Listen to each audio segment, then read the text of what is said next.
it shouldn't be, held on the shelf in the bedroom, or scattered in different places. We feel that it's important that people have a place, like you said, to go, to visit, to memorialize. The memorialization we feel is very important. If you take a walk around the cemetery and you see what people write on headstones, that's the history of a life well lived. That tells a story. It's a big story, and a lot of people don't realize that. And one of the things that we feel with the cremation burials is why it's so important is the cemetery offers a non-structured bereavement group in a lot of ways. And yes. Explain what you mean by that. Okay. Because you're the one who kind of brought that to my attention, and I never realized it, and I think it's an amazing source of comfort. Go ahead. Yeah, it's everybody that's in the cemetery has experienced a loss, and people, obviously don't go to visit the cemetery in a happy mood, and there are people that when they suffer a loss of a loved one, they're not able to communicate with other people, they don't want to communicate with other people. Bereaved groups are phenomenal, but not everybody is fit to go to a structured bereavement group. Mm-hmm. But what we found in our cemetery, and this is probably not just our cemetery, this is in cemeteries in general, people that come to visit are already in a sad emotional state along with everybody else that's there. So if somebody's sitting there having lost somebody and they're upset, and I've had people say to me, well, I can sit in my bedroom and think about my loved one and pray to my loved one. Absolutely. But to go to a place where you can memorialize with other people, and other people are there, so you can be sitting there grieving, and the person next to you may have a similar loss. It Yes. might be a different loss, but it's still a loss. And you're bonded by circumstance once you're there. yes, and then you're able. People start to communicate, and I know we have a group that has become very close to each other, and we're kind of proud of it. Maybe proud is not the right word, but we're happy that we're able to provide the comfort or the opportunity for the comfort for people. That there's a group that has gotten so close that they will actually take care of each other's flowers. Yes. When they're away. They'll water them. They'll look out for each other. They'll be in touch with them, and they have the opportunity to talk to each other, cry, hug, without being around maybe other people that making them feel uncomfortable. Well, other people that aren't in the same or similar circumstance Correct. to them. No, that's very true. And for some people, it's such a part of the process. I know my mother. My mother always planted flowers at the grave of her grandparents, her aunts, and her parents, and that was part of her bereavement. And she still does it today. I mean, that's always, when springtime comes and she plants flowers at home, she goes there. There are people who they can't bring themselves to go. Right. It's not a measure of their love for somebody, but there's people that find such tremendous comfort in it. But I personally, I don't know if it's just, me speaking from my professional perspective, it gives you something tangible. It gives you some sense of they're still there. I mean, yes, we know that, the death removes the physical, but the spirit is there, the love, the bonds, the emotions are still there. But the cemetery does provide that something tangible. When you go there, that's where mom or dad or your spouse, that's where they are. And there is a comfort to be sought in that. However, what you do hear very commonly, and this is another reason why Greenwood is very unique, to have a cemetery you need space. Yes. And space is very limited. I mean, let's look around. I mean, nothing, every parcel of land is ripe for development. Correct. At Greenwood, not only do you have space, but you have created more space. Yes. So there is tremendous opportunity for anyone who has even remotely considered looking for their plot. They have it with you. You're only about, I'm going to say, 10 minutes from where we're sitting right now in studio, immediately off 95. I can wave to you as I Playland Parkway. drive by. Yes, right off Playland Parkway, 10-minute drive. And you have selections, but you also have something new. And tell us about both. Yes, we're very happy. We just have completed a memorial garden, which is going to consist of above-ground burial spaces for caskets and for cremated remains. There's 128 crypts, which provide for full-body casket burials, and 480 some odd cremation options for people to memorialize their loved ones that are cremated. We've never had that in the past. It was an option or a choice that was never provided. It's been of great interest. Everybody that's drives through asks about it, asks what it is, asks what it means. Why haven't we never done that before? So it's moving forward into a new age where there's a lot of people that just don't want to be buried in the ground, and for personal choices or preferences, whatever, they want to be above ground. And now we're able to offer that option for those people. I'm sorry. Go ahead. No, I'm thinking of a visual. Okay, so there you go. Visual, very nice. Very nice. I'll be like Very the nice. Vanna White. There you go. Okay. Sure. Expect to buy a vowel. Would you like to buy a crypt? This is the picture of what we have. I don't know which camera I'm looking into. And this is what Bill's referring to. And it's considered an indoor-outdoor, correct? It's all Or is it out. considered an It's all outdoor? outdoor. It's covered. There's an area that's covered But there's an area underneath a covering, Underneath but the- right, there's no. You're not there's walking no into doors. any doors. Okay. No, correct. which also I think enhances there's just a beautiful theme walking through your cemetery. It's not overpowered with huge monuments. Yeah. Everything is tastefully done. You have requirements there. This just ties in so perfectly. Some people may have never considered the possibility of an above ground burial. In your years of experience, when do you find that subject comes up, or what are kind of the commonalities that tie people who want the above ground? The above ground, from my experience, seem to be people that are more into the pre-planning, that have thought about it ahead of time. Okay. It's not necessarily a death occurs. That does happen. But from my experience, when there's people are looking at above ground, they've already thought about this ahead of time, that I don't want to go on the ground, so we Right. have to figure out how Right. we're going to do this and what we're going to do. But not everybody. I mean, everybody's different. But I think most of the people that are looking at choosing mausoleum, a private mausoleum, private house type of thing, Mhm. or the community mausoleums, are people that do plan somewhat ahead and know that that's what they want. They don't want to be in the ground, and that they want to be above ground. Again, that's usually not something that happens when somebody dies. Somebody's really thought about that ahead of time. Let's talk a bit about the pre-planning aspect. I'm a huge advocate of planning ahead. That's why we're here on air today. That's why you're part of Coming of Age magazine. Yep. Which is so happy that Greenwood has joined us with that. It's always good to have a plan. But the problem is we're talking about things that no one wants to think about, and we tend to put off. So what happens is now, when the crisis is set in, if a family calls us at the funeral home, one of our first questions are, if it's a burial, do you have a cemetery plot? If you've waited for that decision, you are now going to a cemetery, you are making a decision laboring under grief, sadness, stress. You have a very limited window in which to decide this, and you probably have so many more options that if you had more time or more mental capacity, you could have maybe picked something that was a better fit for your family. How do you drive that message home, though, that it's okay it's okay to look for your cemetery plot? It doesn't mean anything that you're going to look for your cemetery plot, but you should do it. It's very, very difficult. The question that I always have is, people buy life insurance, and so when you're buying life insurance, you're realizing that you're going to die. I mean, you're doing it to prepare your family, to help your family out. In pre-planning a funeral or thinking about it, that's another step in helping your family and taking care of your family. We hear all the time people come in and they'll be like, I wish my parents had done this. I wish somebody had told me that mom or dad wanted this or wanted that.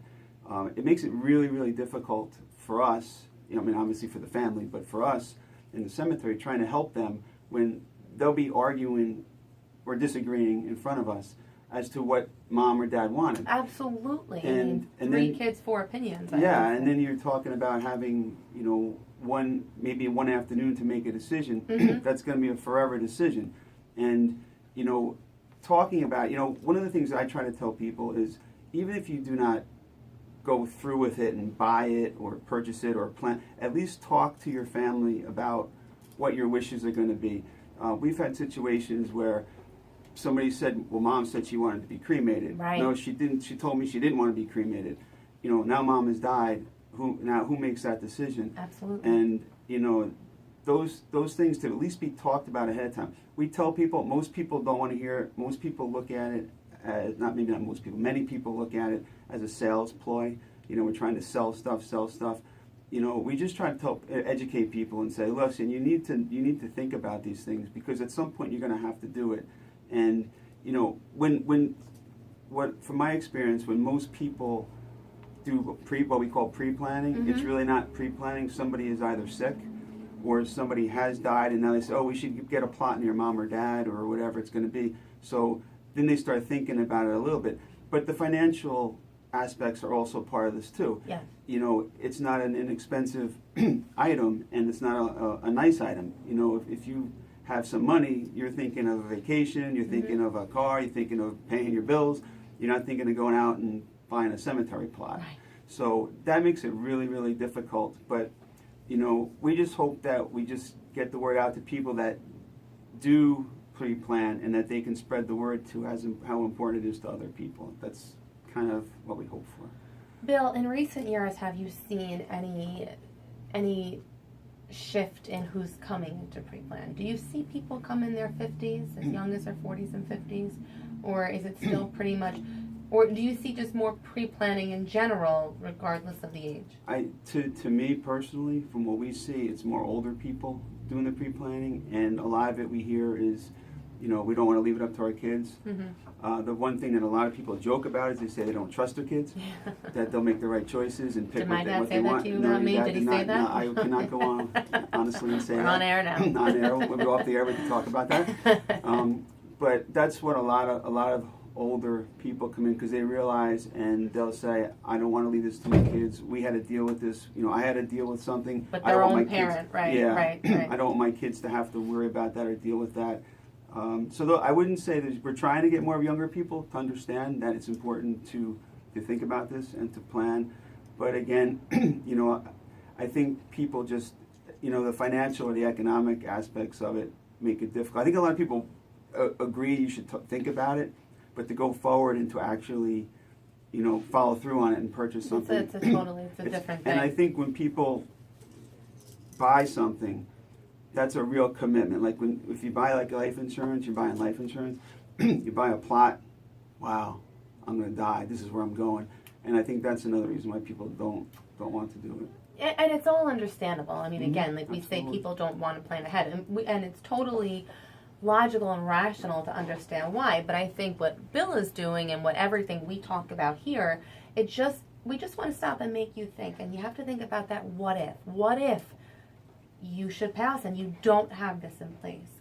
And what if you should pass in an untimely or sudden manner, and now your family is dealing with shock and grief and overwhelming emotion?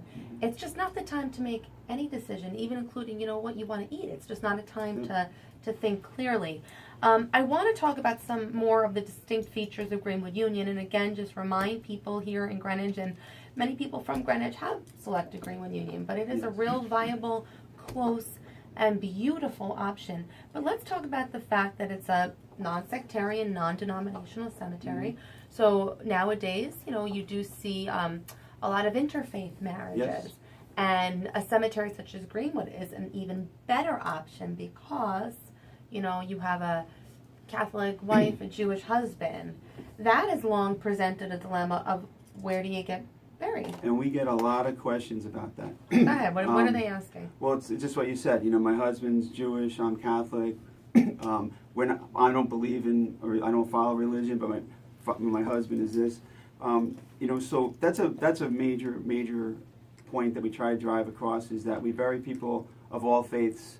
You know, this day and age of, you know, all kinds of, like I said, interfaith marriages or whatever beliefs that people have.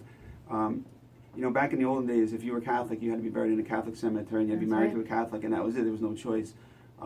So that has changed a lot. That offers us a lot of opportunity to kind of reach out. And a lot of people love that idea. Because we're all going to the same place in the end anyway, aren't we? Well, Most of us. I have a quick story. There was a woman about a year ago had come in, and she was asking me all these questions. She was very, very concerned that it was not a religious cemetery. I don't know what her affiliation was or was not, but she just wanted to make sure that it was not a religious cemetery. I said, there's people of various faiths buried here, but it is not a religious cemetery. Right. And she kept asking and kept asking and kept asking, and finally I just said, why is it so important to you? And she said, well, I'm not religious, but I guess it's okay, because when you buy a house, you don't check the religion of your neighbors.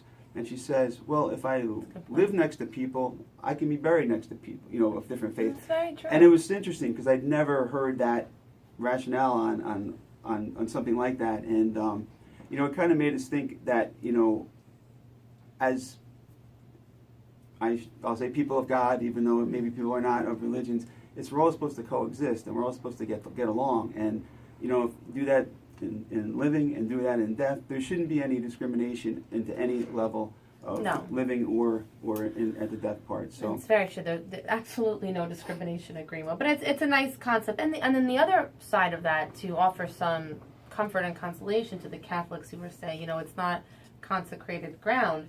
When you're at the committal of a Roman Catholic person, there is a priest at the committal site who blesses the ground. So that grave does become consecrated ground. Absolutely. So even though it's not a religious cemetery per se, you're still being buried as a Catholic in holy ground as they bless that grave. So, you kind of, we just took care of both. The non-believers and the believers, you're all okay at Greenwood Union. Let's hope so.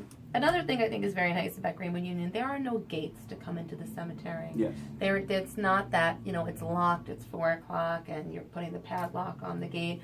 If you have a beautiful summer evening where the sun sets at, 8 o'clock, and you wanted to go, you could be there. It's not a cemetery where, you don't see people picnicking. You don't see anything there going on that's distasteful. But it's just a place of quiet reflection. It's so well manicured and maintained. There's little brooks and bridges. Lots of wildlife. Yeah. There was even a hawk one day following the deer, deer and the hawk. You ran away from me on that. That's right. You I left was me afraid. with the hawk. I was afraid. Some coyote Wasn't in the there. contract.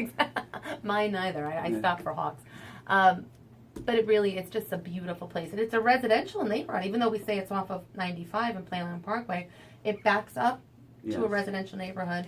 And it coexists beautifully in the middle of that beautiful residential neighborhood. It's nothing tacky or ornery about it. It's just simply beautiful. We're blessed with the natural landscape that we have. Yes. And two of the things that we hear a lot from people are that about being open all the time. That's people really, really appreciate being able to come maybe at 8 o'clock in July to visit. Where a lot of or even like 7:30 in the morning, on your way to work. Yes. Yeah. And a lot of places you can't visit somebody during the week because the gates close at 4:30. If you work, you can't get to that cemetery or whatever. So we hear that a lot from people, that they really get like eye opened up. I mean, I can come at any time. Well, we don't want you coming at 2 in the morning, but technically, I'm glad we actually clarified that. Yes. We don't encourage that. But it is there, and I have had people say that they've come in early in the morning to have coffee with their loved one before they went to work, and so being able to offer that is a great thing. And the other thing that a lot of people are surprised about is how big the cemetery is. Yes, they drive by North Street and they think it's an old cemetery with no land left for development, and it's not that deep. And then once we start showing people around, it just they're amazed at how far it goes back and how much land how much availability we still have. So you do, and that's key, because I don't know any place actually in this vicinity where you have that many selection options for ground burial. And with the beautiful addition of the above ground space, 128. There are some that have been purchased already. Correct. Yes. Yep. Okay. It's been very well received so far. It certainly has. And once again, this is just an example. I know it's hard to see from here, but that's a great where is that monument in the cemetery? This guy right here. Close to where the office is. Between. So you mean I've overlooked that every time I've come in there? No, if you're going to where like the African American cemetery is, which is on our property, we're not associated with that, but we offer access to it. As you would go towards that area, that's where the statue would be. You could actually see that from 95. Yeah, I guess I gotta open my eyes. Open your eyes, but pay attention to the road. Don't worry about looking at the statue. Right, exactly. Bill Lane, how can anybody watching or listening, how can they get in touch with you? Please, any questions, our phone number is 914-967-0095. We have a website, which is www.greenwoodunion, all one word, .org. We have a Facebook page. We have, our website, the phone. Please, any question, anybody wants to come by and look or get any information, the office is open till 8:30 to 4:30 during the week, and Saturday mornings somebody's in the office to answer questions, and email is also available through the website. So anything that we can help people with, and even if it regards not necessarily just the cemetery part, we have helped people with just death questions in general, and burial options and thoughts. So anything, even if it's not our cemetery, we can try to help. And keep in mind quickly too, getting back to married parties, if one wants burial, one wants cremation, those are out. There's a lot of different options. So the only way to know your options is to call. Love the brochure. Our cemetery is a place of eternal rest, a sacred place for quiet reflection, and an important decision. Just to paraphrase, very true. Bill Lane, Greenwood Union Cemetery, right over the border in Greenwich in Rye, New York, about 10 minutes from here. If this has been on your mind at all, even as a passing thought, give them a call, 914-967-0095. And this is Jen Graziano thanking you for taking the time to listen as we took the time to talk. Have a great day, Greenwich. Bye-bye. Thank you.